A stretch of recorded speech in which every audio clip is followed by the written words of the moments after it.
Hi, everybody. Thank you so much for participating in the Get Started Business Idea Challenge.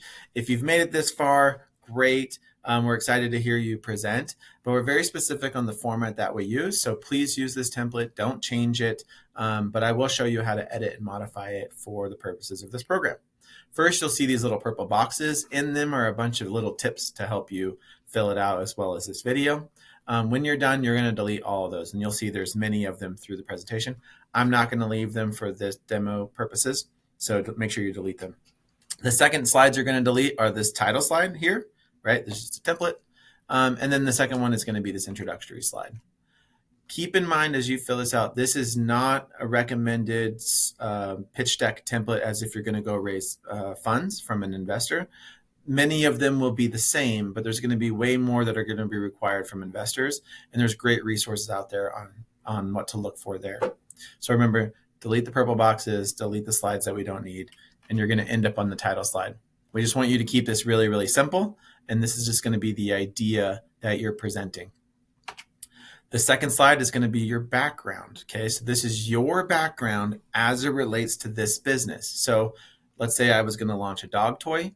I would say something to the effect, if it were true, I've been a dog trainer for the last 2 years. I've trained 1,000 dogs, and I'm excited to tell you what we're up to. This background slide is going to lead you into the problem statement slide. This is often done wrong, right? So remember, now we're going to say, because of my background, these are the problems that I noticed with dog training toys or trainers or whatever the buyer is. You're going to think of it from the buyer's perspective. So these are the problems that I noticed for these dog toys. We're just going to keep using our dog example here. Okay. Really simple. You can have one problem statement. You could have multiple, but keep it really focused on the dog trainer, pet owners, whatever. You want to keep it focused on the buyer. And then the next slide is going to be the solution. So this will be the solution to whatever problems you just talked about. So the solution that we came up with, you can show a picture of it. We can list the features on it here. Again, keep it really simple.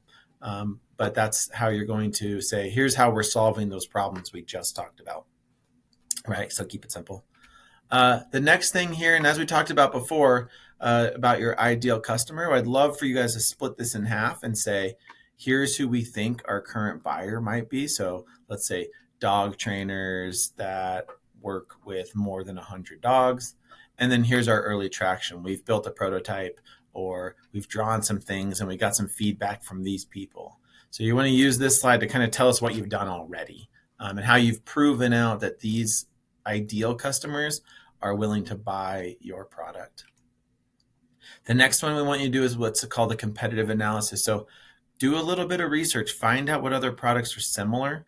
Everybody has competition. It really doesn't matter what business they're in, because that problem that you've mentioned, they're solving some way. Even it may not be the best way, but every business has a competitor, even it's something as simple as, like for example, a chair. Well, right now they're all sitting on the ground, right? And we would like to stop that. So every business has a competitor. Do some research, and try and find all the people that are doing something similar to you. All right, milestones. This is really the core of what this challenge is about. These are the milestones. If you get funded, right? So whatever the ask is, however much money you're asking for, this is what you're going to accomplish with that.